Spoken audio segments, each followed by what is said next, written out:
y estamos muy contentos de darle la bienvenida a esta actividad que se llama De Cerca con la doctora Celia del Palacio. Esta actividad es organizada en conjunto por el Centro Universitario de los Lagos y por la librería Carlos Fuentes, y a propósito de esta vinculación, pues Manuel Vázquez de la librería nos va a dedicar unas palabras, así que vamos a escuchar. Hola, buenas tardes. Para nosotros es muy importante tener aquí a los grandes autores, a los grandes pensadores, y bueno, recibir también a la doctora Celia, que ya estuvo con nosotros en la librería central. Es realmente importante que ahora esté acá. Para nosotros también es muy importante saber qué es y qué autores quieren ustedes tener por acá. Entonces, en el transcurso ya de los próximos meses, les vamos a hacer llegar una encuesta. ¿Por qué? Por el solo hecho de que ustedes tienen que pensar en nuestra programación, que esto también es un pequeño espacio que el Centro Universitario de los Lagos tiene para ustedes y que ustedes mismos van dando de vida. Para nosotros como librería es muy importante escucharlos y también que sean partícipes de nuestros eventos que se organizan pues, prácticamente en conjunto con las mismas autoridades y también con los mismos departamentos que giran en torno a las materias o licenciaturas, mejor dicho, que el Centro Universitario tiene. Sin más, regreso al uso de la voz a Román para posteriormente escuchar a la doctora Celia. Muchas gracias.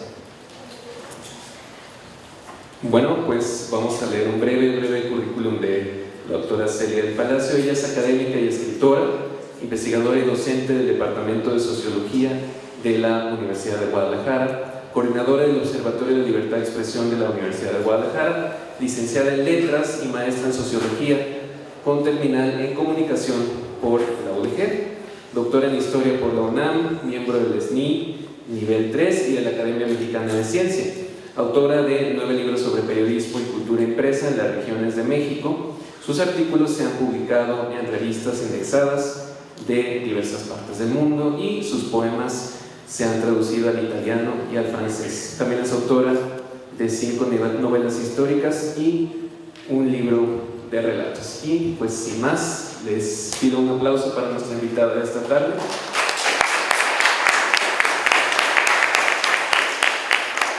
Y la vamos a dejar con el uso de la voz. Bienvenida. Muchas gracias.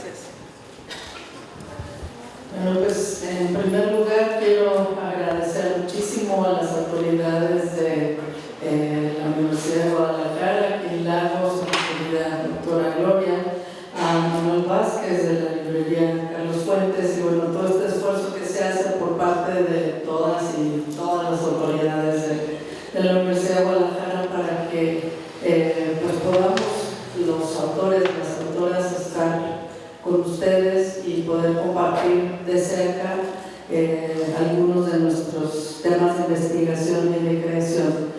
Y me da mucho gusto estar aquí de cerquita con ustedes y espero que haya muchas preguntas al final de la charla, porque eso es lo más importante. Creo que debe ser un diálogo y espero que se despierte pues su interés por lo que yo he trabajado alrededor de este tema que nos reúne hoy, que es las mujeres en la historia, y pues sobre todo en la novela histórica, que es algo que me he dedicado en los últimos años. Y bueno, pues empezamos.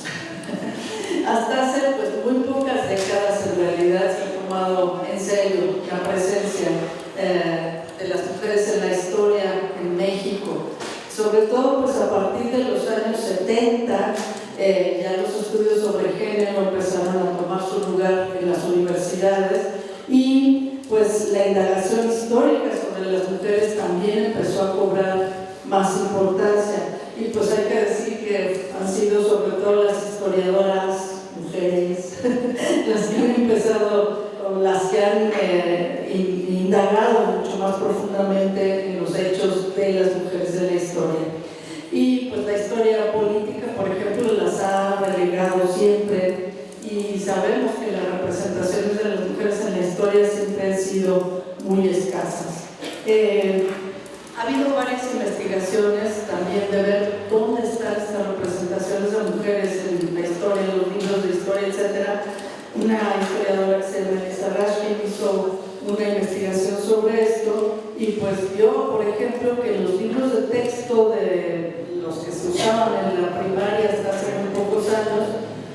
había presencia de mujeres.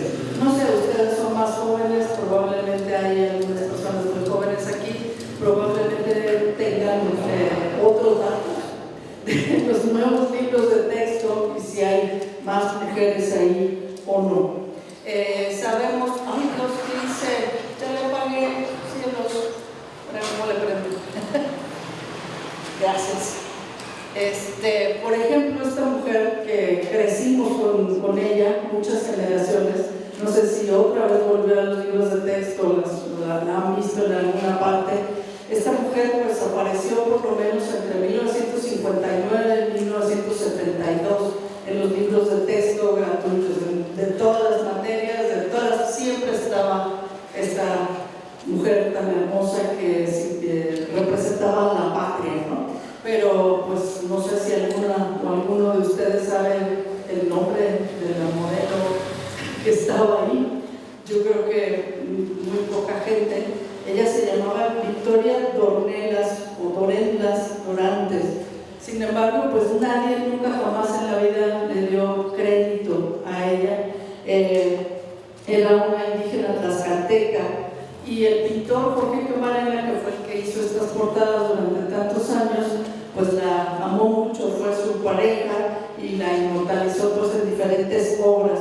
Pero el nombre de ella jamás se hizo público y la verdad es que murió un poco abandonada en la miseria y pues digamos ahora esto sería bastante difícil que ocurriera porque alguien tendría que reclamar los derechos de la imagen, etcétera, etcétera, y pues que ella fue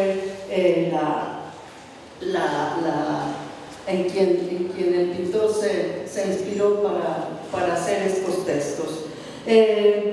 Y bueno, dentro de estos libros de texto pues aparece por supuesto Sor Juana Inés de la Cruz, que pues yo creo que todo el mundo aquí la conoce y la puede identificar. Doña Josefa Ortiz, que ya le quitamos el de Domínguez y no sabemos muy bien o si conocemos la historia o no, ese es otro asunto, pero sabemos que ahí está.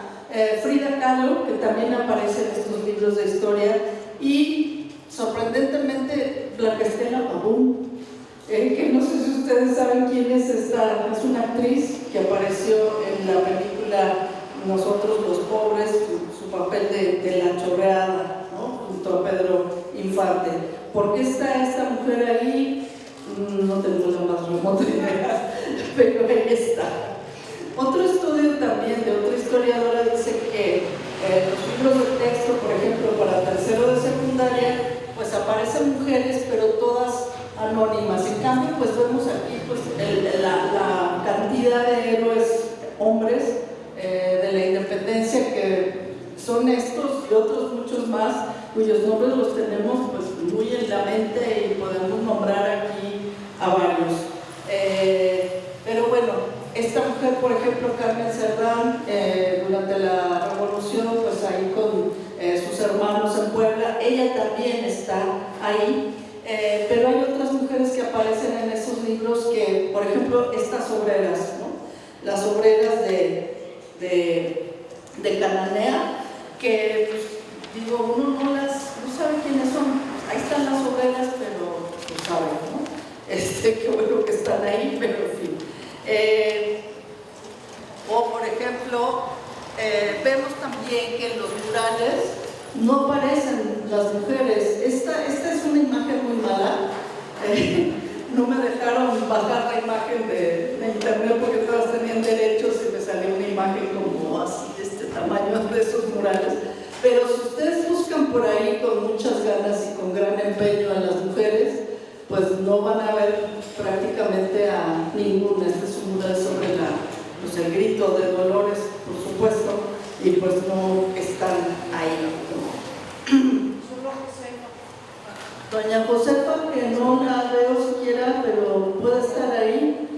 No sé, este mural, lamentablemente no pude ver el mural, no les pude traer la imagen del mural, donde la única mujer que aparece, digamos, en una actitud más activa, más proactiva, es Leona, arriba de un caballo, en uno de sus murales. Pero de ahí en más, pues no. Si esta es la parte de un mural de Aurora Reyes que se trata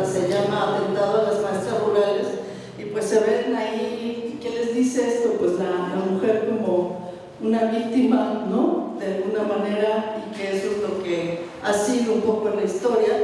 Acá esta es otra representación de la mujer que también es una maestra rural, pero ahí sí está activa. Esta también es de Aurora Reyes, me parece muy interesante, como ahí sí se presenta la mujer que está haciendo algo, es el personaje principal de este mural. Y me parece también muy importante que los niños, las niñeces, las juventudes vean este tipo de representación por encima de las otras.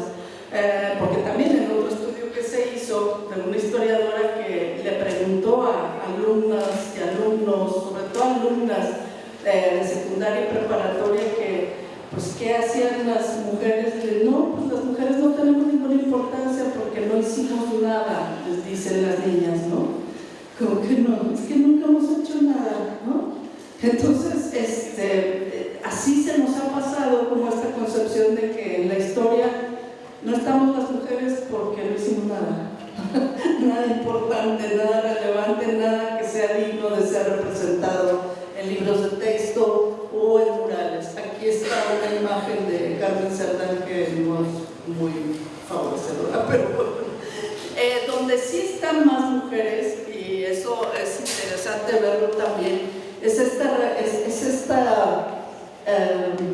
artefacto, digamos, de intercambio que son las monedas y los billetes. Y no nos fijamos tanto, y sin embargo manejamos estos objetos todo el tiempo. Y pues a lo mejor con un poco de aburrimiento podemos ver el billete así lentamente y ver quién está ahí, etcétera, ¿no? Y fijarnos por qué están ahí estas personas. Y bueno, esta es otra vez Sor Juana, ¿no? Estaba en esta moneda de 1,000 pesos, que es de 1989 y circuló durante muchos años. Conocemos a Sor Juana, digamos, ahí está la imagen de Sor Juana en estas monedas. Ahora están los billetes de 200 pesos, ahora cambiaron los billetes, pero durante muchas décadas ahí estaba Sor Juana, ¿no? Sabemos que está Sor Juana y una vez más la estamos como repitiendo como esta monja que pues sí fue muy incómoda, etcétera, pero fue como la única posible mujer escritora a la cual podemos citar o podemos conocer. Después está Frida otra vez, que es la otra figura que sí aparece en los libros de texto y que estamos pues todo el tiempo volviendo sobre Frida, como si no hubiera ninguna otra pintora. O sea, es Frida, y esa fue la más importante, la más conocida, etcétera, y la podemos identificar en todas partes. Ahí está otra vez Sor Juana en un billete de conmemoración. Ahora sabemos que van a estar estas imágenes de Rosario Castellanos, de Carmen Cerdán, no recuerdo cuál es la otra, pero esas van a estar ahí. Hermila Galindo, por supuesto, wow, una de las primeras impulsoras del voto femenino en el siglo XX. Y bueno, van a estar ahí en buena compañía con Octavio Paz y con otros varones, porque no van solas, aguas, las mujeres no van solas. Tienen que tener compañía, ¿no? Antes de eso, ustedes seguramente no se van a acordar ni jamás en la vida han visto un billete de estos, pero yo todavía vi un billete de 5 pesos así, que es una gitana, es una mujer anónima que vimos durante décadas. ¿Quién es esta mujer? Alguien decía que era la amante del secretario de Hacienda y que por eso había puesto ahí su imagen. No sé, eso se murmura, ¿no? La otra es una tehuana, ¿no? Entonces, digamos, son las figuras femeninas como arquetípicas que todos tenemos en la cabeza gracias a los billetes, ¿no? De doña Josefa Ortiz, por supuesto que ha estado, pero es la más popular entre los billetes y las monedas. La vemos ahí y la vemos en... ustedes tampoco deben haber visto un billete de 20 pesos de estos.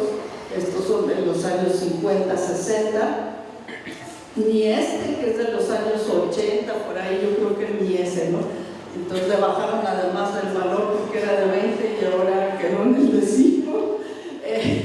Y luego las fantásticas Josefitas, que eran monedas de 5 centavos.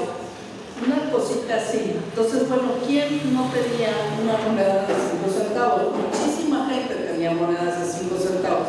Entonces, por supuesto, veías ahí a doña Josefa, ¿no? Y bueno, mi hipótesis personal es que eso ayudó muchísimo a que doña Josefa la conozca todo el mundo y que en cambio, por ejemplo, Leona Vicario no la conozca a nadie porque jamás la vimos en uno de estos billetes y prácticamente en ninguna parte, más que en las cartitas de la papelería o ahora en el internet cuando nos pedían la tarea, ¿no? Que había que llevar la cartita y ahí vimos a Leona, pero no sabemos, no se nos queda en la memoria, ¿no? Todavía está también esta otra moneda de doña Josefa, y ahí está. Nos la repiten, ¿no? Esta es otra de las mujeres icónicas, que es la Adelita, y que pues la verdad a nadie le importa realmente su nombre, si es que existió, si es que no existió. Adela Velarde dicen que se llamaba, si realmente existió la Adelita, pero pues está en el libro de texto, está por supuesto en el corrido revolucionario, que seguramente se lo han de saber por ahí. Si se sabe la Adelita, si Adelita se fuera con otro, seguiría por tierra y por mar, pero es la Adelita, ¿no? Y Adelita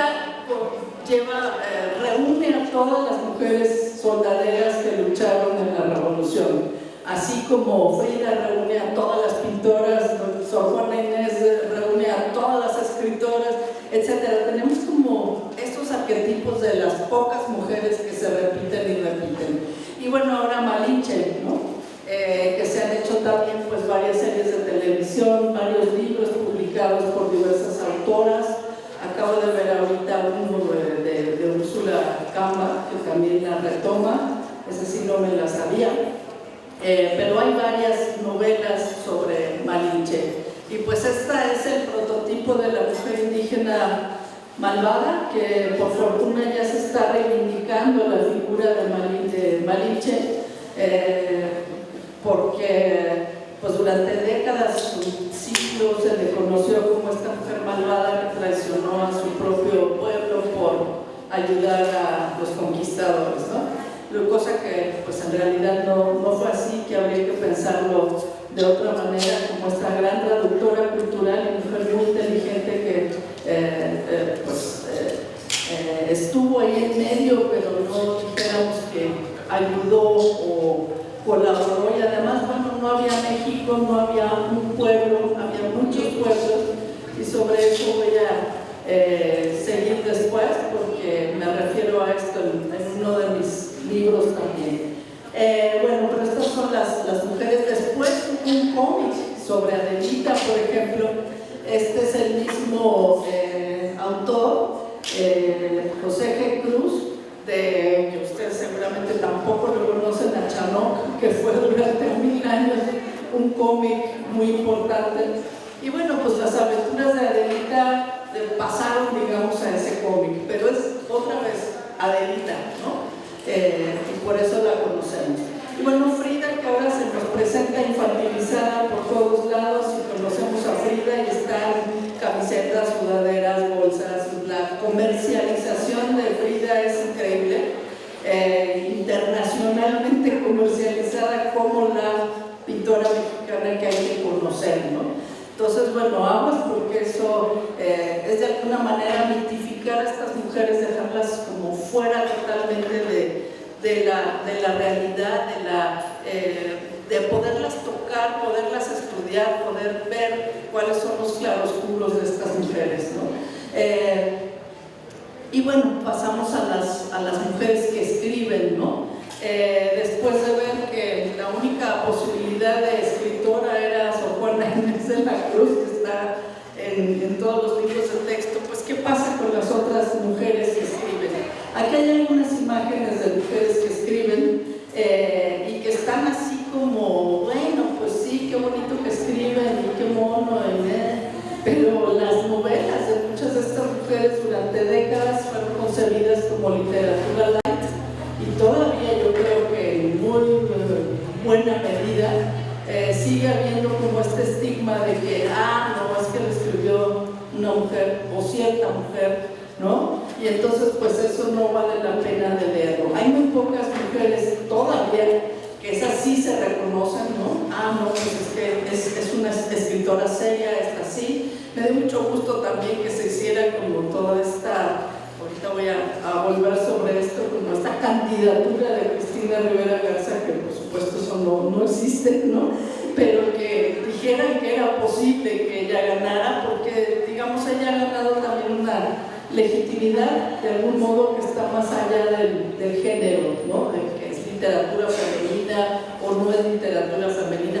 Yo crecí con esos estigmas, todos mis compañeros, cuando yo estaba en la facultad, era de que, ay, es que esta es, lo escribió una mujer, y esta es literatura femenina, que es hermosa, es cursi, cualquier cantidad de adjetivos como para que eso era literatura femenina, ¿no? Estas son algunas imágenes de eso, y pues a lo largo de los años muy pocas mujeres realmente han podido pasar de ser como este objeto de la literatura a pasar a ser verdaderos sujetos de la literatura, ¿no? Y muchas de ellas pues han escrito novelas históricas que se han considerado pues esta literatura light, que poco a poco han podido salir de ese encasillamiento que se han hecho y han abordado figuras femeninas, ¿no? De las mujeres que empezaron a escribir, pues digamos, tenemos muchos ejemplos desde el siglo XVII. Muchas de ellas eran religiosas, en efecto, porque pues tenían más tiempo, tenían las bibliotecas a su servicio y demás. Después, ya en el siglo XVIII-XIX, empezaron a salir estas mujeres que escribían, y hay muchas, pero que no se les conoce también. Muchas de ellas publicaron con seudónimo porque les daba pena que saliera su nombre, y pues eran más bien poemas románticos, por ejemplo, en el siglo XIX, y pues te amo, y ya mi corazón late, etc. Entonces, bueno, no querían ellas visibilizar como sus sentimientos más íntimos de manera pública, y pues muchas de ellas escribieron anónimamente. Una de estas mujeres, que no sé si saben, ella es de Jalisco, ella es una mujer jalisciense que escribió una de las primeras novelas escritas y publicadas por una mujer que se llama La hija del bandido, doña Refugio Barragán, que ella misma se puso de Toscano Aguas, con toda esta pelea por el que si le quitamos o le ponemos el de fulanito o del de primer. Estas mujeres querían llamarse así. Entonces, pues bueno, también creo que no podemos ser como anacrónicos y decir nosotros les imponemos a ellas lo que ahora pensamos que está bien, porque pues ellas lo decidieron de esta manera. Y esta es una de las grandes personas, escribió muchísimo, y creo que apenas está siendo reconocida su labor, se ha reeditado y se han hecho estudios sobre ella, pero hay muy poco todavía. Laureana Wright de Kleinhans, ella también se puso así, Aguas, ¿no? Yo no fui.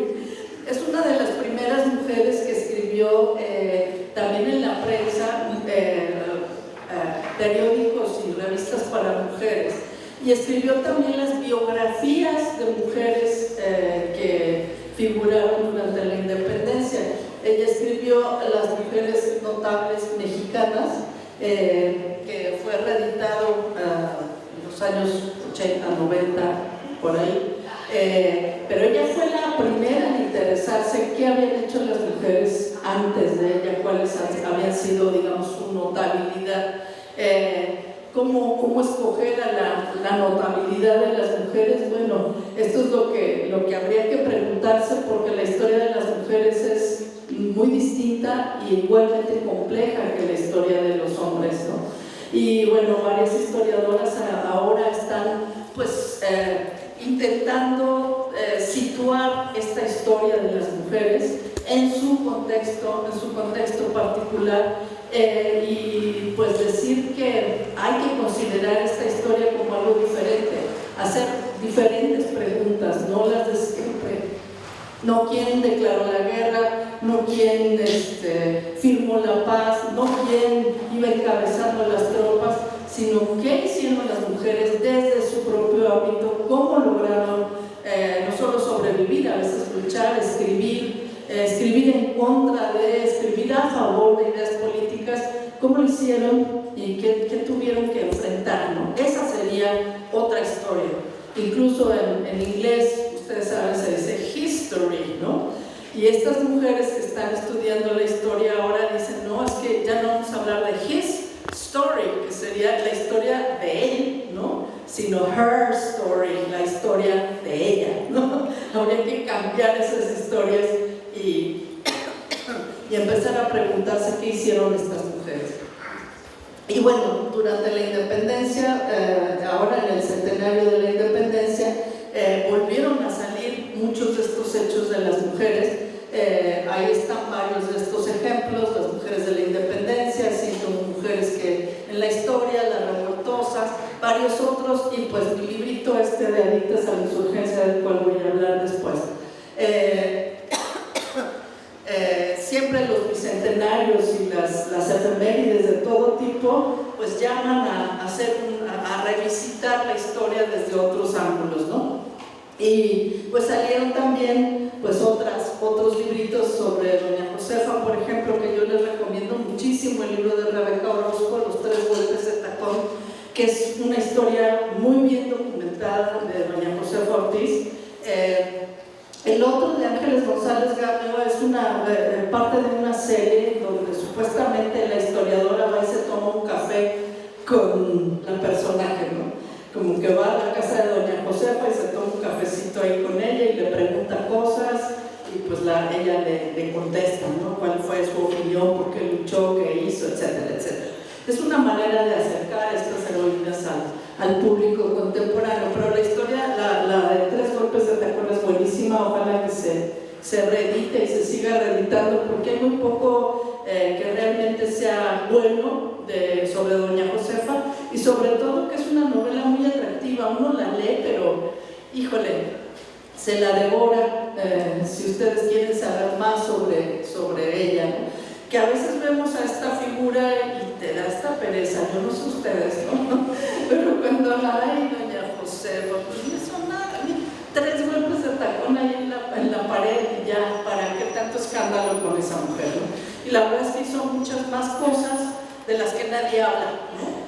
Como escupirles a los españoles en la calle en Querétaro, ¿no? Como insultarlos, como no importarle que la llevaron a la cárcel y que estuvo en la cárcel durante muchos años embarazada, con hijos pequeños, no recibir nada de los españoles, tratar de convencer al arzobispo, a gente importante, de pasarse al lado de la insurgencia. Todo eso no se nos dice nunca. La vemos así como una señora así, que no tiene mucho chiste, pero creo que es importante volver sobre eso. Y bueno, sobre Leona Vicario también hay varias novelas y biografías. Estas son más bien biografías, y también están estas charlas de café sobre Leona. Y pues mi novela que yo escribí sobre Leona Vicario, la novela que ganó un premio, no recuerdo qué premio era, Carlos Pascual, que es La Insurgenta. Es una novela polifónica donde todos los personajes de la vida de Leona hablan sobre ella. A mí no me encanta, pero no, ustedes tendrán su propio juicio. Y pues se ha intentado, digamos, hacer varios acercamientos a Leona, y ahora pues está mucho más, digamos, de moda, porque desde el poder se le ha recuperado. Ya se hacen más estatuas de Leona. Se declaró el 2020, me parece, año de Leona Vicario, y todo eso, como quiera, tiene un peso político para recuperar a esta figura, ¿no? Y tratar de entender pues, quién era, qué. Y ahora, bueno, ya mucha gente la menciona en sus gritos de independencia, ¿no? Ahora la presidenta. Antes de eso ya la había mencionado 2 o 3 presidentes, pero igual mucha gente no la conoce y no sabe todo lo que hizo, y pues sí les suplico que acudan a alguno de estos libros o a alguna de las biografías biografías que existen sobre ella para que se enteren de lo que ella hizo. La Güera Rodríguez tal vez es un poco más popular y que se ha pues hablado mucho más de ella por ser una mujer muy guapa y haber tenido también pues una vida de alta sociedad donde pudo convivir con muchas personas, Simón Bolívar, Alejandro de Humboldt, varios personajes de la época, y pues ella sobresalía por la inteligencia, por la belleza enorme. Su fortuna, mucho de ella la dedicó a la causa de la insurgencia y pues se le conoce bastante más. Esta pintura no sé si es muy fidedigna, yo creo que sí, porque es una de las pocas que la representa de esta manera, las otras no, la verdad. Y bueno, las mujeres que escriben historia de otras mujeres, no sé si ustedes conocen a Nelly Campobello, les pido que la busquen por ahí, su novela Cartucho y Las manos de mamá, que son cuentos, y pues ella habla desde la visión de una niña. Eso me parece muy, muy bonito, muy impresionante, cómo una niña vivió la revolución, lo que pasaba en su pueblo, ¿no? Y cómo ella sintió que los balazos y que llegaban unos y se iban otros y los muertos como quedaban tirados en la calle. ¿Qué sentía una niña pequeña de todo eso que estaba pasando? Este es un enfoque pues muy particular y muy bonito, y son historias que se leen muy rápidamente y que les recomiendo muchísimo que se acerquen a ella. Benita Galeana, la verdad es que no se conoce prácticamente nada. Ella hizo algunas novelas sobre las mujeres proletarias, tiene una autobiografía también que habla de las mujeres sindicalistas a principios del siglo XX. Ella fue miembro del Partido Comunista, una de las pocas mujeres que podemos saber que estaban ahí, y pues sería muy bueno que pudieran. Esto no se ha reeditado y no creo que se pueda encontrar, si alguna de ustedes sabe un poco más de esto y si se puede acceder a estos materiales. Yo no los encontré, y esto es un buen ejemplo de por qué no conocemos lo que hacen las personas, ¿no? Y bueno, Rosario Castellanos, por supuesto, es una de las más conocidas, ya va a estar en los billetes y de alguna manera sabemos mucho más quién es ella, lo que escribió, más allá de ser ella misma. Ella es una de las que no es considerada literatura light, ¿no? Sino que ella sí está reconocida con un canon literario, dentro del canon literario, como una mujer que escribe y que escribió poemas, ensayos, novelas, etc. Elena Garro, que ahora pues la recuperamos desde hace algunos años y que incluso hay un debate ahí importante que ha denostado muchísimo Octavio Paz, ¿no? Que terminó siendo Octavio Paz el villano de esa historia, cuando ella había sido muy poco conocida durante muchas décadas, y su obra pues es fundamental, ¿no? Los recuerdos del porvenir de algún modo prefigura o acompaña este boom latinoamericano y el realismo mágico, y que no se le reconoce tanto como debería. Si ustedes pueden acceder a esta novela, por favor leanla. Les suplico que la lean, porque es pues una visión muy, muy interesante de una mujer que escribe sobre un pueblo. De hecho, le da la voz al pueblo. El pueblo es el que cuenta esta historia, y pues puede ser muy interesante ver esta voz. Elena Poniatowska, por supuesto, que tiene muchos libros y que se ha acercado a historias de mujeres, también otras historias, pero le ha interesado mucho contar también historias de mujeres.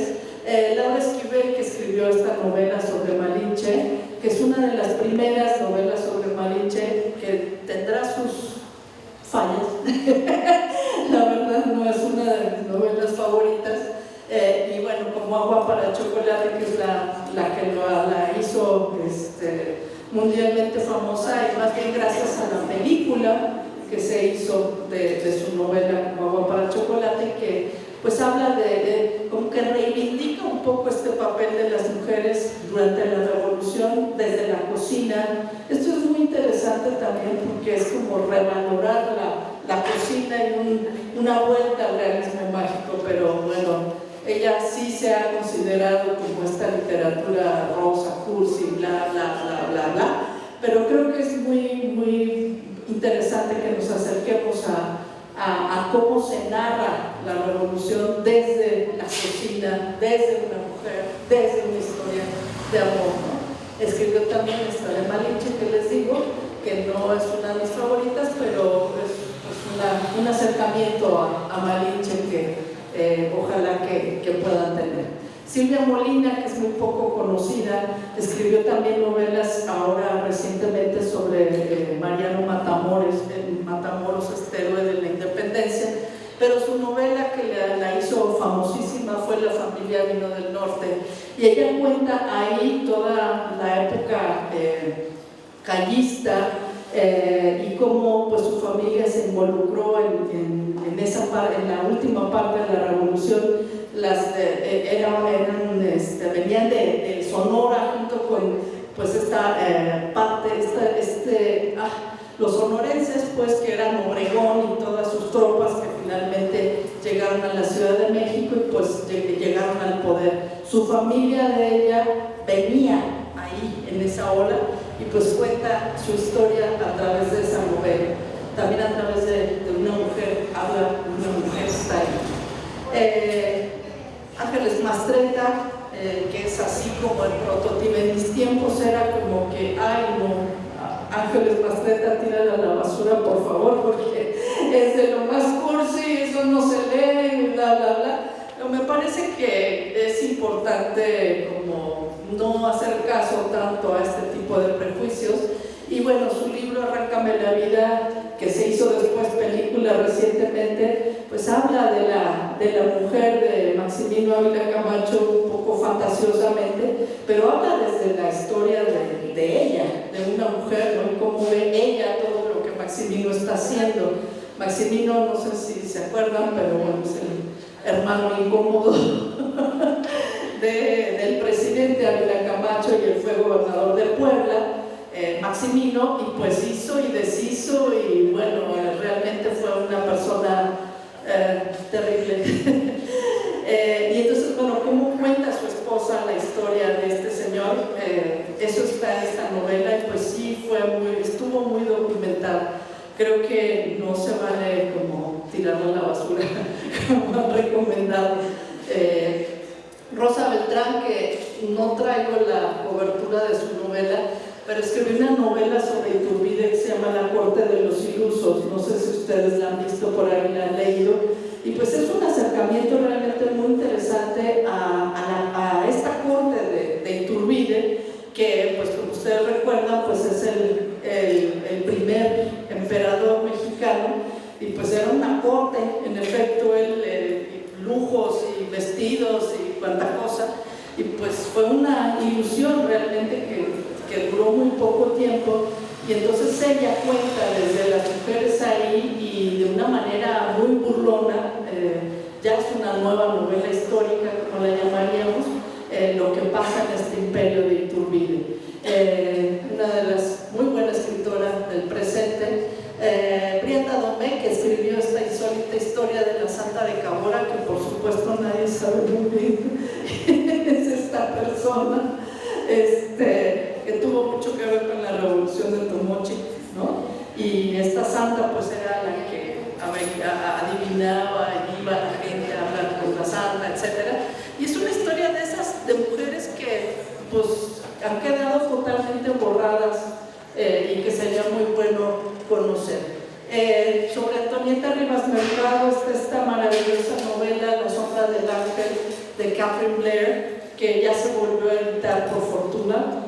Ella es la esposa del hijo de Antonieta Rivas Mercado, entonces tuvo todo el acceso, porque ya se murieron los dos, tuvo todo el acceso al archivo familiar, a las historias familiares, etc., y pudo contar esta historia de Antonieta Rivas Mercado, que es muy conmovedora, y que les sugiero que se puedan acercar a ella, porque va a ser una novela muy bonita, muy entrañable.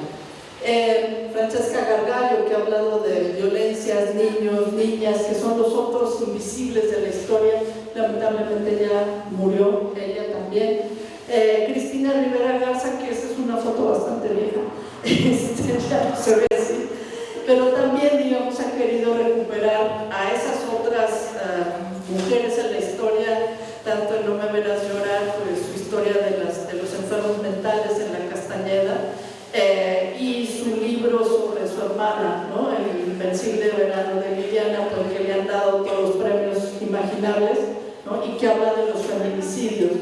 Y creo que esto pues también es muy interesante verlo, y es una autora como muy particular, porque mezcla no solamente la ficción, sino también documentos, testimonios, crónica, o sea, son muchos géneros literarios adentro de lo que ella hace, pero es una de las mujeres pues más reconocidas hoy día, y nos habla de ello esta pseudo candidatura que le hicieron al Nobel. Yo creo que todavía faltan algunos años para que se lo den, pero bueno, muy merecidas sus reconocimientos como literato. Y bueno, pues ahora voy a pasar a yo, cómo yo he abordado las historias de las mujeres en mis novelas históricas. Y voy a ir por orden cronológico. No sé si cuánto tiempo me queda, tal vez ya es muy tarde, pero vamos a ir rapidito. En esta novela, que es una novela sobre el siglo XIX, sobre Guadalajara en el siglo XIX, todavía las mujeres no toman un papel protagónico. El papel protagónico lo tiene un poeta militar que se llama Miguel Cruzaedo, que nadie conocía antes de esta novela, y que creo que ya se les olvidó otra vez quién era, pero él vivió en Guadalajara, él estuvo presente durante la Guerra de Reforma. Cuando vino Juárez a Guadalajara estuvieron a punto de matarlo, él quiso rescatarlo y pues resultaron peor las cosas, ¿no? Pero muy poca gente sabe quién es él. Hay aquí a una mujer que es la personaje secundaria, pero también principal, que es Sofía, y ahí empecé yo a investigar y a averiguar cómo eran estas mujeres del siglo XIX, ¿no? Cómo puede haberse portado una mujer del siglo XIX. Ella pasa por diferentes lugares, viene de Durango y llega a Guadalajara, y pues convive con muchas escritoras que estaban escribiendo en Guadalajara, escritoras en Zacatecas, que le dan sus poemas, que conversa con ellas, etc. Todo eso es cierto. Me basé mucho en la historia de Jalisco, que conozco bien, esta del siglo XIX, y pues esta mujer como digamos, intenta todo el tiempo rescatar al hombre que pues finalmente lo van a matar, ¿no? Y ella pues intenta que no lo hagan. Desde la cocina, cómo ella vive la Guerra de Reforma, desde andar perdida en los caminos, una mujer, cómo vive todo lo que pasa a su alrededor. En la siguiente novela pues es sobre Leona Vicario. Esta salió la primera edición en 2010, luego la republicaron recientemente, pero bueno, ahí ese es otro intento, porque lo que me molesta, digamos, de que se hagan heroínas, es que no las puedes tocar, que son personas como más allá de todo, son de bronce, están muy lejos, y pues son las únicas que hubo, ¿no? Y yo lo que quise hacer con esta novela, Leona, es bajarla otra vez al piso y decir, a ver, es una mujer como nosotras, tuvo miedo, tuvo mucha rabia, se enfrentó a quien pudo con mucho valor, pero también tenía miedo, y también se enfermaba, y también se moría de rabia, y también dudaba si estaba haciendo bien o no. Era una chica muy joven. Entonces, como mostrar esta parte humana de esta heroína y decir, pues finalmente, con todos los miedos, con todas las angustias, con todas las dudas, nosotros podemos hacer grandes cosas, ¿no? Esto es lo que yo quise explorar ahí. Bueno, esta es la familia de Leona Vicario, esa niña pequeñita, Leona Vicario cuando era pequeña. Me gusta mucho esta fotografía porque muestra a una leona pues muy pícara y muy simpática, ¿no? Que ustedes la ven ahí, no sé si la vean, pero esa es la leona que yo quise retratar en esa novela de alguna manera. En este libro de relatos dedicados a la insurgencia quise recuperar a todas las otras mujeres de la insurgencia me encontré y recuperé ahí más de 80 mujeres, que hubo muchísimas más, hubo cientos y cientos y cientos, pero los nombres no se conocen o a veces pues no podemos decir exactamente qué, nomás está el nombre y no sabemos qué hicieron, ¿no? En todos los diccionarios de insurgentes y demás.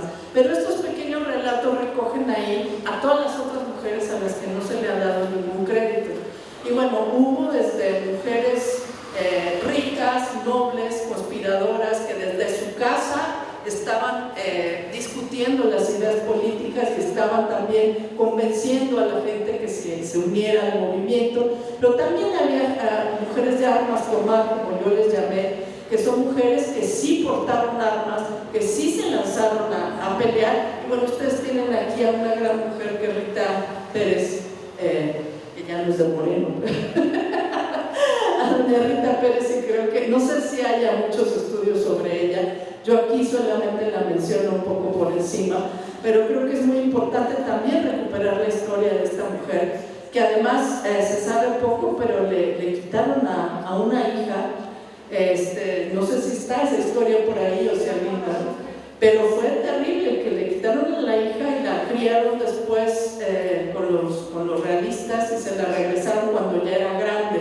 Esto ocurrió en otros países ya en el siglo XX, como en Argentina. Estas personas a los rebeldes, la milicia les quitó a muchos de sus hijos y los criaron odiando a los revolucionarios, ¿no? Que me parece uno de los crímenes más terribles que se puedan cometer contra una persona. Entonces, bueno, ustedes tienen ahí ese material, ojalá que busquen también a otras mujeres que estuvieron luchando en la guerra de independencia y después, tal vez en la revolución. No puedo detenerme demasiado en cuántas más hay ahí, pero hay historias increíbles de mujeres que dieron pues todo, una que incluso se quiso entregar a sí misma para que se la comieran los insurgentes en un sitio porque ya no tenían alimento, otras que entregaron a todos sus hijos y que los animaron a irse a la batalla, que no importaba que los mataran, varias mujeres que hasta las personas que hacían tortillas en el camino, que las envenenaban para que los realistas se murieran, ¿no? Las seductoras de tropa, que por eso se llama así a la insurgencia, porque eran mujeres muy hermosas que se la pasaban seduciendo a los varones, tratando de convencerlos de que se pasaran al otro bando, y pues a muchas las ahorcaron y les pusieron aquí un cartel que decía por adictas a la insurgencia, ¿no? Y por eso les puse así a ese libro. Aquí vemos un bonito grabado de mujeres que están peleando y es un grabado de la época con una canción que anima a las mujeres a ir a conocer a Morelos. En las mujeres de la tormenta recupero otra vez a mujeres que no están en la historia.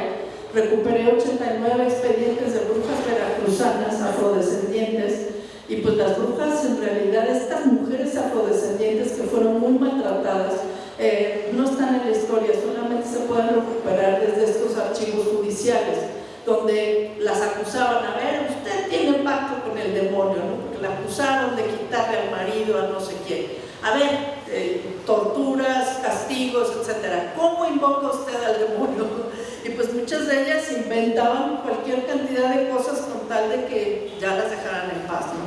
Pero lo que yo quise hacer ahí fue una historia de cómo las mujeres se reunían desde tiempos del siglo XVI, XVII, en círculos de mujeres tratando de ayudarse unas a otras, herbolaria, ayudando al parto, ayudando a muchas cosas, hasta las mujeres actuales que en comunidades recuperan o ayudan a las mujeres violentadas, que eso es lo que cuenta esta novela en el presente, cómo estas mujeres siguen ayudando y que juntas pues están intentando salir del maltrato a las que las han llevado muchos siglos de pues, cultura de opresión, ¿no? Aquí es una carraca portuguesa donde venían los esclavos.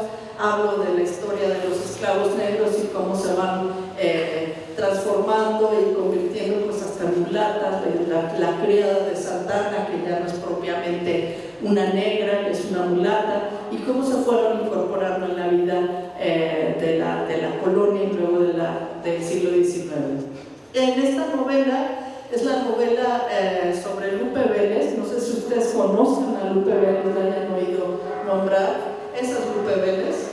Acá hay otra fotografía de Lupe Vélez, que era una mujer hermosísima, que se fue a Hollywood a trabajar, que fue una de las mujeres que pues triunfó en Hollywood, incluso al mismo tiempo que Dolores del Río, y era más famosa que Dolores del Río en ese momento. Ya después Dolores del Río regresó aquí y se hizo mucho más famosa, pero Lupe Vélez era conocida en todo el mundo, filmó más de 40 películas y pues tuvo parejas muy célebres que ella escogió, que no es que la hayan escogido a ella, ¿no? Gary Cooper, uno de ellos, el otro, el primer Tarzán, Johnny Weissmuller, y pues es heroína en Estados Unidos ella, porque representa, digamos, como esta mujer que se va con $1 en la bolsa y pues con su trabajo logra triunfar y pues conseguir todo lo que ella quiso, ¿no? Terminó de una manera un poco triste, pero lo que quise en la novela es un poco pues reivindicar su trabajo y su imagen. Y ahí, finalmente, en El Camino del Fuego estoy hablando de una mujer totonaca, porque ya sabemos que las mujeres prehispánicas son muy poco conocidas y a la única que conocemos prácticamente es a Malinche Malinali, un ocelote que se le llama de diferentes maneras y no sabemos realmente ni cuál era su nombre. Pero solamente la conocemos a ella y resulta que pues hubo muchas, ya se me acabó la batería al micrófono porque a mí no se me acaba. Es una de las mujeres prehispánicas. Yo hice esta figura de una mujer, una princesa totonaca, una princesa sacerdotisa que acompaña a Cortés en la ruta, el Camino del Fuego, que le he llamado ahí, hasta Tenochtitlan. Esta es la ciudad de Quiahuistlan, en el estado de Veracruz. Ahí llegaron los españoles después de estar en la playa de... Después de estar en la playa de Chalchihuecan, en Veracruz, y costeando, digamos, llegaron finalmente allí a Villarrica, que es abajo, y a la ciudad de Quiahuistlan, que está arriba. Ahí Cortés no quemó sus barcos porque no los quemó, pero los estrelló contra una peña que está ahí abajo. Entonces, bueno, ahí se encontró con todas las tribus totonacas, en este lugar, con todos los pueblos totonacas de la región, y los convenció de que pues lo mejor era que lo acompañaran para vencer a los mexicas. Entonces, bueno, yo ahí quiero insistir en que la versión esta de que un solo pueblo y que aquellos europeos contra nosotros que éramos buenos y santos y todo eso, y nosotros quién sabe quiénes somos, porque no éramos tampoco esos. Entonces, bueno, los pueblos totonacos estaban furiosos contra los mexicas porque tenían esclavizados a sus hijos, les quitaban los granos, les quitaban muchas cosas.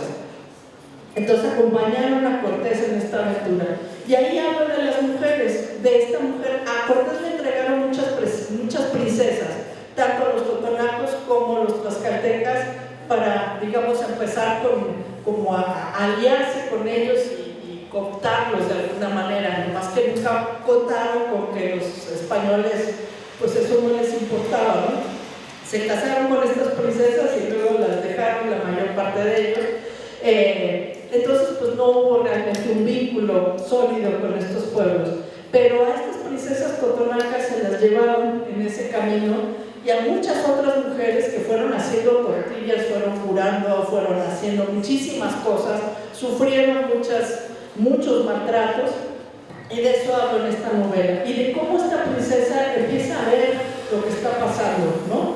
Cómo lo está ella como reflexionando, y quiénes son estas personas, cómo los ve ella, y pues que los ve horrorosos, que huelen feo, que no saben comer, que no tienen modales, que bueno, una serie de cosas.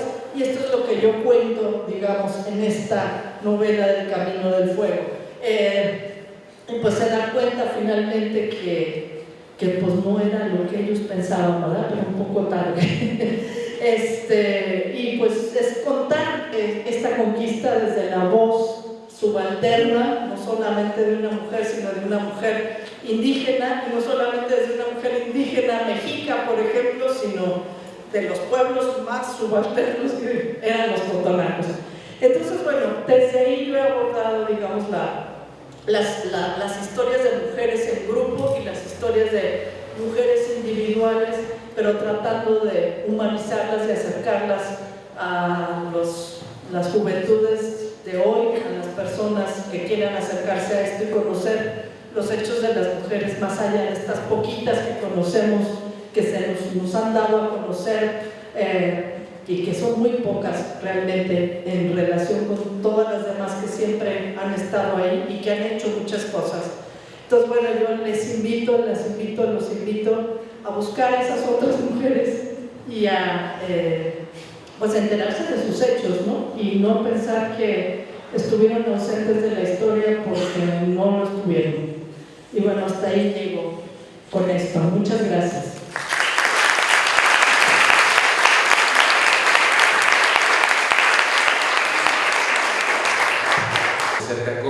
Que se realiza en la librería Carlos Fuentes, que nos permite convivir de forma más cercana, una botanita, un traguito, una agüita, ¿no? Que nos proporciona la librería Carlos Fuentes, a quienes agradecemos mucho por estos insumos. Y pues también hay otros formatos como el Jardinero Científico, donde también se replica esta dinámica, ¿no? Bueno, vamos a abrir un pequeño espacio para algunas preguntas, por si alguien tiene alguna pregunta para la doctora Celia del Palacio. Hay que aprovecharla que está aquí con nosotros. Entonces, por ahí, no sé si alguien tenga alguna preguntita en el público. Anímense a participar, ahí tenemos uno.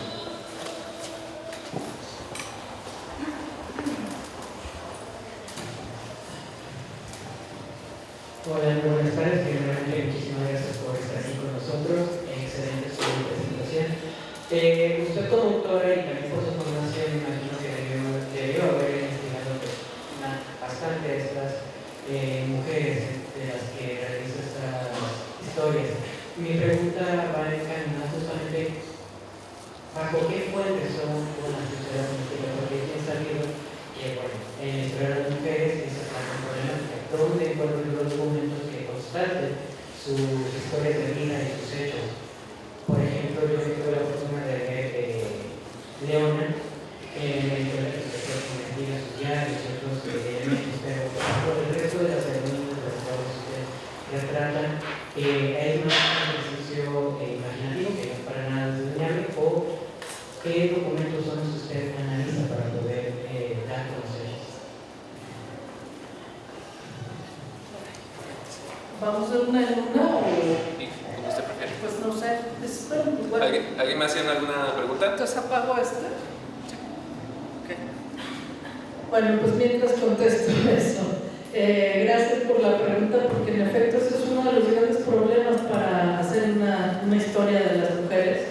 Las mujeres pues no dejaron tantas huellas aparentemente, ¿no? Otra vez, digamos, no hay estos tratados de paz ni de guerra, ni alguien que haya biografiado sus grandes hazañas al mismo tiempo de las que las estaban haciendo.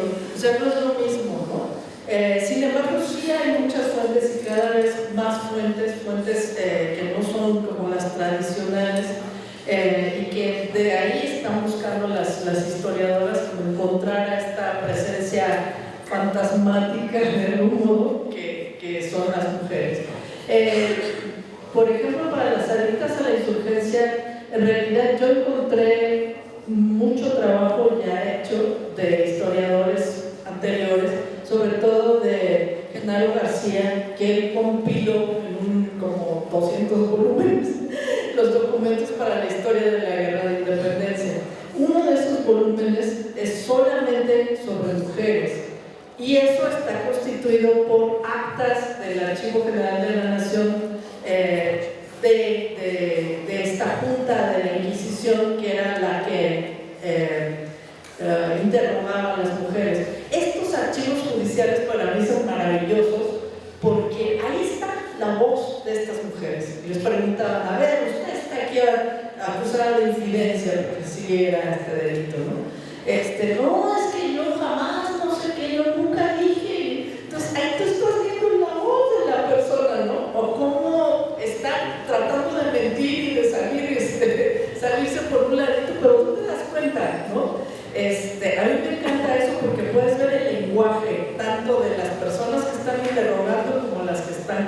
mostrarlo, ¿no? Eso hice con estas mujeres afrodescendientes, pues esos expedientes son maravillosos. Ahí estaban hasta los diagramas de cómo invocaban al demonio, ¿no? Este círculo con signos y no sé qué. A ver, pínteme aquí, ¿cómo hacía? Sí, yo hacía ese círculo en el piso y le ponía tal y le ponía velas aquí en medio y no sé cuánto. Entonces ahí están todos los detalles de lo que uno quiera, ¿no? Ya después está más difícil porque en el siglo XIX pues ya no había estos archivos inquisitoriales y pues ya no era lo mismo, ¿no? Pero este tipo de fuentes son muy interesantes. Ahora se están usando otras, por ejemplo, incluso los libros de cocina, y pues yo creo que más de alguna o de alguno de ustedes tiene por ahí el libro de cocina de la abuelita, ¿no? Donde a veces hay hasta otras cosas, hechos de familia. Fulanito de tal nació tal día, luego se murió tal día el abuelito, no sé qué. Todos esos apuntes que aparentemente son pues sin importancia, porque no son fuentes como políticas, ni mucho menos, son cosas de la vida cotidiana que muchas historiadoras están recuperando, ¿no? O diarios íntimos, ¿no? De muchas mujeres que en todo el movimiento revolucionario en Guadalajara. Y pues esta mujer estaba notando, es que ahorita ya vi, híjole, y ya nos quedamos sin dinero, ¿y qué voy a hacer? Pues empecé a hacer tamales, ¿no? Para venderlos, porque ese tipo de cosas que son pues la vida misma de estas mujeres, ¿no? Hay muchísima documentación sobre esto. Y pues me ha tocado también pues nutrirme de otras fuentes. Claro que hay ficción ahí, porque no todos los hechos están documentados, obviamente. De estas mujeres de la insurgencia, pues sí sabía lo que habían hecho algunas, pero cómo llenar esos huecos, cómo ponerle esta voz o este énfasis a lo que hicieron ellas, pues eso sí me lo tuve que inventar, digamos, ¿no? Con base en que, pues a lo mejor alguna novela de la época que constate cómo era el lenguaje de la época, las expresiones de la época, o a lo mejor los museos, que son una fuente riquísima de los objetos, la tacita de porcelana, la ollita de cristal, la joyería de las personas, todo eso son fuentes, y son fuentes a veces pues que no son documentales.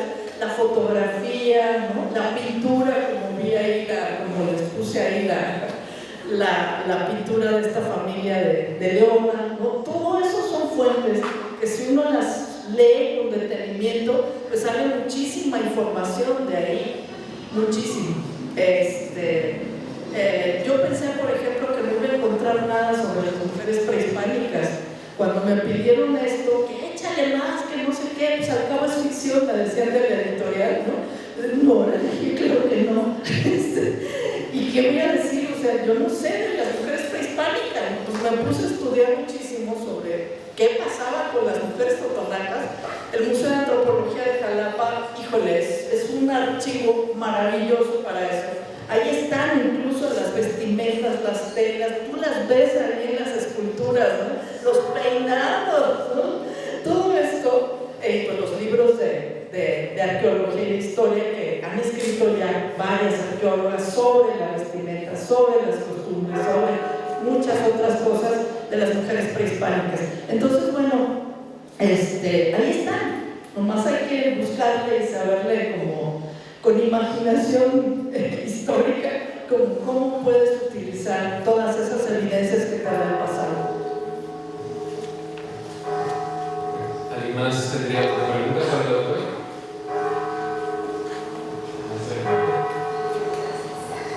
Muchas gracias, doctora. Muy enriquecedora todo este trayecto de las mujeres acá. No, está bien, ya. Bueno, este trayecto de las mujeres que por mucho tiempo han permanecido invisibilizadas y otras, pues, ¿qué podemos decir? Un poco las hemos convertido en místicas. Mi pregunta en este sentido, ¿qué opina usted acerca de que una mujer con poder y desde el poder remarca a ciertas mujeres? ¿Sí? ¿Cree usted que eso realmente visibiliza a nosotras también, las mujeres, rescatarlos y ver que también somos parte de este proceso histórico. Por otro lado, ¿qué les marca, qué líneas marca a mujeres que como usted que están rescatando también otras mujeres que han sido olvidadas, ¿no? Me pregunto esto porque ¿qué pasaría si desde el poder, en lugar de Leona Vicario, la dulcísima madre de la patria, que ahora se le pusieron ese título, que tal vez ella no me gustaría? ¿Qué hubiera pasado si en lugar de Leona Vicario pues hubieran puesto a una mujer mulata? ¿Sí? O los hubieran puesto a Rosario Castellanos. Vamos, que Rosario Castellanos desde otro contexto, desde otros ámbitos, nos narraba cosas, una mujer feminista que poco se le ha hecho justicia, ¿no? Pero ¿qué hubiera pasado si hubiera sido ella y no nadie desde el poder? Entonces la pregunta en ese sentido, ¿realmente se hace justicia por las demás mujeres, las visibilizamos? ¿Y qué parámetros o qué líneas marca las mujeres que como usted hacen investigación sobre mujeres?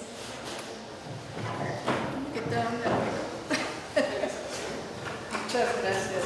Bueno, esa es una cuestión como un poco difícil porque, como les decía, creo que sí es importante estas labores políticas porque sí son labores de actos políticos, esto de remarcar a ciertos personajes, ¿no? Y pues han sido también como modas, digamos que de pronto, ¿no? Pues hay que visibilizar ya no a Miguel Hidalgo, sino a este otro, ¿no? Iturbide siempre ha quedado pues en la cola de la historia porque es también uno de los villanos terribles y demás, cuando que pues también, digamos, tuvo su cierta contribución de ahí.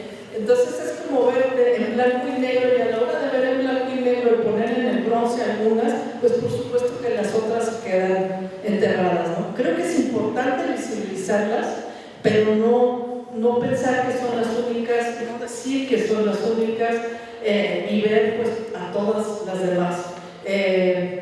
La presidenta por ahí dijo vivan las heroínas anónimas, que pues me pareció también muy general. No crean que me encantó que dijera algo así, porque bueno, las heroínas anónimas, si vamos al caso, pues son todas estas madres buscadoras que andan ahí escarbando para buscar esas son las heroínas anónimas, a las que no se quieren ni ver ni escuchar ni saber, las han desaparecido también, ¿no? Entonces, bueno, creo que es muy importante como acto político, pero también seguir, digamos, investigando estas otras. Como vimos, hay como varios frentes, ¿no? Esta parte educativa que tuvieron los murales después de la Revolución y que también son de alguna manera actos políticos, porque se visibilizó ahí a los indígenas, aunque se los seguía tratando terriblemente. Esos indígenas de los murales de Diego Rivera, esos sí estaban permitidos, digamos, eran heroicos, eran maravillosos, ¿no? Pero los otros indígenas, los de verdad, pues esos ahí siguen y estuvieron durante muchísimas décadas totalmente invisibilizados, olvidados, denigrados, todo eso, ¿no? Pero bueno, estos murales que fueron como una educación para muchas generaciones, por ahí tendría que haber entrado también como esta acción de las mujeres, ¿no? Por otro lado, los medios de comunicación, y pues ¿qué tenemos en estos medios de comunicación, no? Este cómic de Adelita otra vez, ciertas telenovelas o series sobre Gertrudis Bocanegra, que sí hubo una película sobre ella, estas 2 o 3 series que ya lleva sobre Leona Vicario, ¿quién más? Pues de Doña Josefa, hasta eso que no la han recuperado tanto.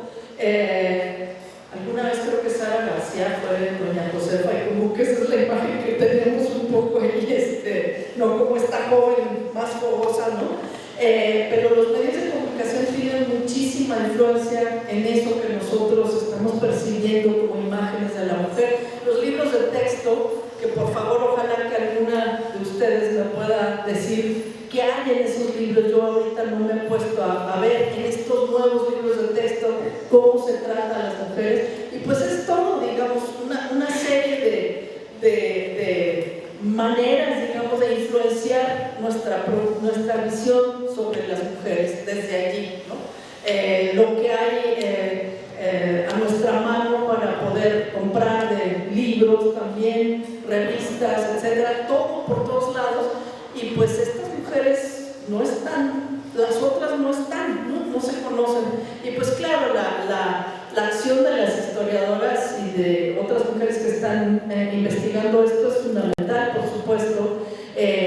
Ahora hay una red de historiadoras que me da muchísimo gusto que exista, porque ahí están saliendo un montón de trabajos de mujeres que si no conoceríamos, son las otras, las que nunca habíamos oído mencionar, pero que hicieron un trabajo importante. Creo que no basta hacer, hay que hacer más y más y más para seguir visibilizando, pero son muchos frentes, no es uno nada más. Sí, adelante. Tenemos una pregunta de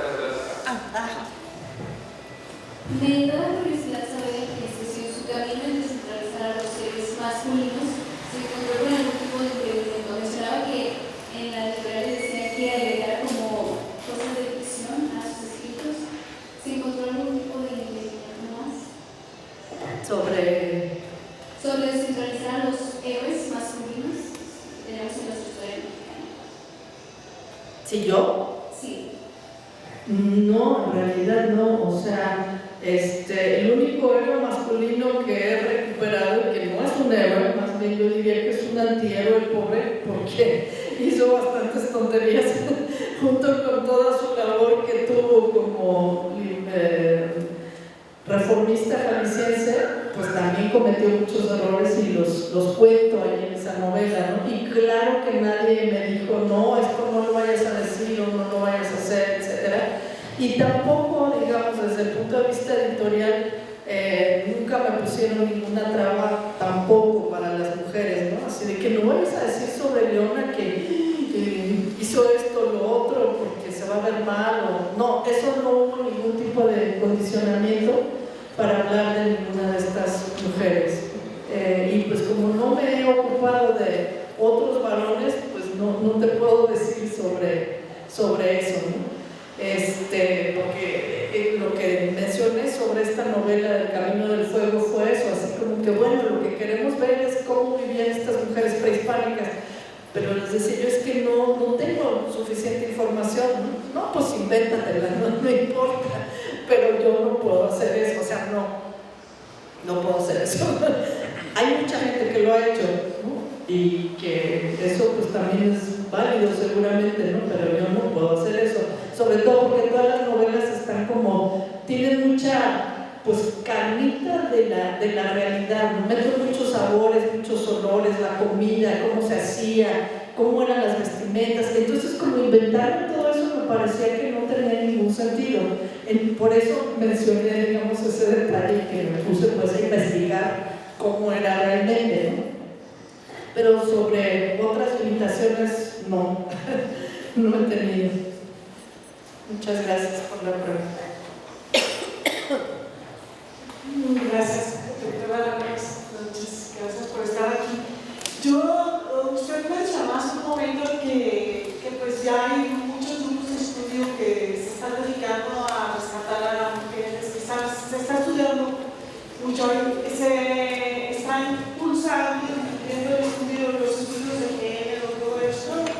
Me da mucho gusto, pero a la vez que me da gusto, me preocupa porque tal vez se está convirtiendo esto como en un tema políticamente correcto, pero que a veces solamente es el discurso, no hay una transformación real.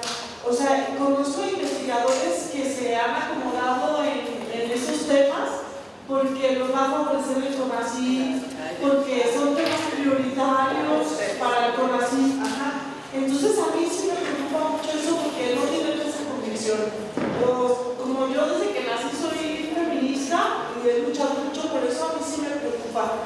Y yo quisiera ver que en México las cosas las hiciéramos más con convicción y por realmente entregarnos algo. Me da mucho gusto que usted no haya querido publicar sobre esta mujer totonaca sin haber investigado, porque eso habla de la seriedad con que toma todo esto.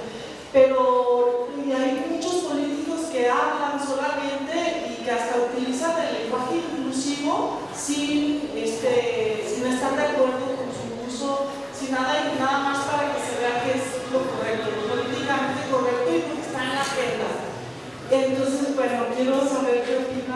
usted al respecto, si yo estoy divagando, estoy viendo cosas que no saben.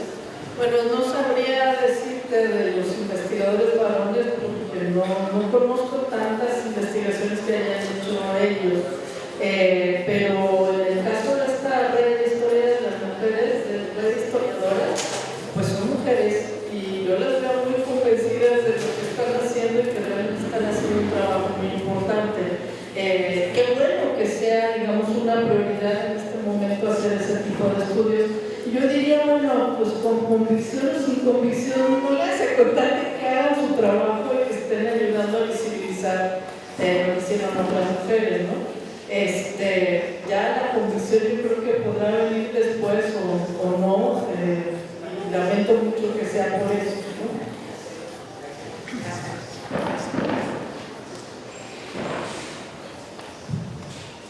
Bien, pues agradecemos muchísimo sus preguntas. Vamos a, antes de dar por concluido este evento, quiero invitarles el día de mañana, en punto de las 7:30 de la tarde, en el Teatro José Rosas Moreno. Vamos a tener la obra de teatro Llévame, es teatro clown, es abierto a todo público, entrada gratuita, no se vayan a perder estos eventos. Y el martes, a las 7 también, 7 de la tarde noche, tenemos una muestra de cortometrajes realizada por alumnos del Departamento de Imagen y Sonido del CUAD.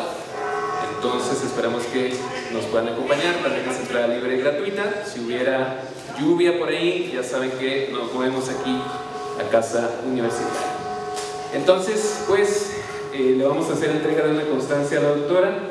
La Universidad de Guadalajara, Culagos, otorga la presente constancia a la doctora Celia del Palacio Montiel por participar en la actividad de Cerca con Celia del Palacio, rescate de los hechos de las mujeres en la historia en el marco del 22º Festival Otoño en Lagos. Firma la doctora Gloria Angélica Hernández Obledo, rectora del Centro Universitario de los Lagos, y el doctor Luis Javier López Reyes, secretario académico. Doctora, un fuerte aplauso, por favor.